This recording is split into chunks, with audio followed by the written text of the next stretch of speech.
Pernah nggak ngerasa ada jarak gitu sama Allah? Nah, kali ini kita mau coba bedah perasaan itu. Tapi bukan buat ngejudge diri sendiri, sama sekali bukan ya. Anggap aja ini masalah koneksi yang bisa kita diagnosis, bisa kita perbaiki. Dan petunjuknya ternyata udah ada, langsung di dalam Al-Quran. Coba deh kita jujur sama diri sendiri. Pernah kan pas sholat, rasanya kayak cuma gerak badan aja, kosong, nggak ada ruhnya? Atau waktu berdoa, kayak ngomong sendiri di ruangan yang sepi? Kalau jawabanmu iya, tenang, kamu nggak sendirian. Rasa hampa itulah justru titik awal kita buat benerin semuanya. Dan ini poin kuncinya. Perasaan jauh itu bukan berarti Allah yang menjauh dari kita. Bukan, itu tuh semacam notifikasi, kayak warning lowbat di HP, yang ngasih tahu kalau sinyal spiritual dari sisi kita yang lagi lemah. Nomor Allah itu nggak pernah ganti, servernya selalu online 24/7. Pertanyaannya, gimana kabar koneksi kita?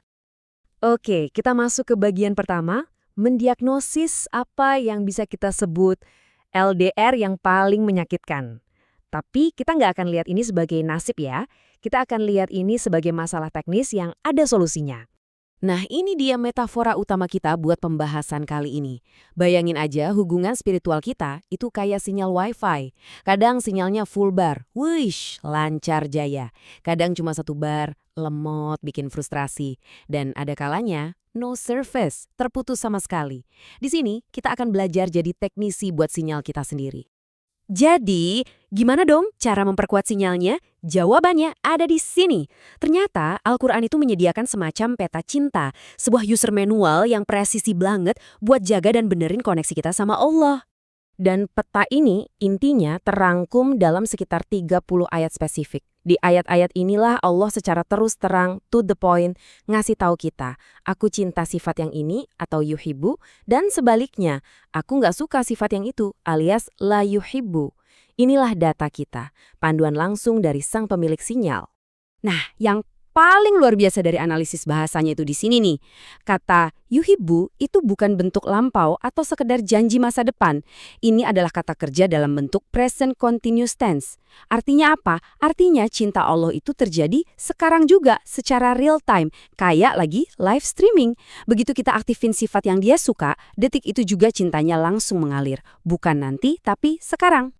Dari 30 ayat tadi, kita bisa petakan ada dua status koneksi utama. Pertama, muttasil, artinya nyambung, sinyalnya kuat. Ini kondisi pas kita lagi ngidupin sifat-sifat yang Allah cintai. Lawannya munfasil, artinya putus, sinyalnya kehalang. Ini terjadi pas kita malah ngelakuin hal-hal yang dia nggak suka. Jadi, setiap detik pilihan kita cuma antara dua ini. Oke, yuk kita mulai dari yang positif dulu. Gimana caranya biar kita bisa secara sadar pindah ke mode mutasil dan bikin sinyal kita makin kenceng? Al-Quran ngasih kita cetak birunya. Frekuensi pertama yang harus kita aktifkan yang paling dasar dan paling penting adalah menjadi at-tawabin. Artinya, orang-orang yang terus-menerus kembali, yang nggak pernah capek buat bertaubat. Ini cara paling gampang buat memahaminya. Taubat itu bukan tanda kita gagal, tapi taubat itu adalah tombol reconnect kita. Waktu koneksi error gara-gara kesalahan kita, ya tombol inilah yang pertama kali harus ditekan. Dan kabar baiknya, tombol ini nggak pernah dinonaktifkan sama Allah. Selalu ada, selalu aktif. Berikutnya al-muhsinin.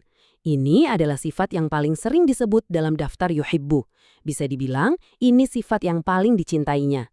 Mereka adalah orang-orang yang berbuat baik dengan kualitas premium, dengan standar yang paling top. Apa sih ihsan itu? Sederhananya, ini adalah kesadaran penuh kalau Allah itu lagi ngeliatin kita. Kalau kita berbuat baik dengan kesadaran kayak gini, nggak mungkin kan kita ngerjainnya setengah-setengah. Dalam analogi kita, inilah kondisi sinyal full bar, koneksi paling jernih dan paling kuat yang bisa kita dapetin. Lalu ada al-muttaqin. Orang-orang yang punya kesadaran Tuhan atau takwa. Mereka ini yang seolah-olah pasang firewall pribadi buat ngelindungin koneksi mereka dari virus-virus yang bisa merusak. Yap, takwa itu kayak kita ngaktifin mode always online. Notifikasi dari Allah, entah itu ilham baik atau peringatan, nggak pernah kita mute atau kita abaikan. Kita selalu sadar, selalu waspada, dan selalu siap menerima arahan darinya. Nah, sekarang kita coba balik medalinya.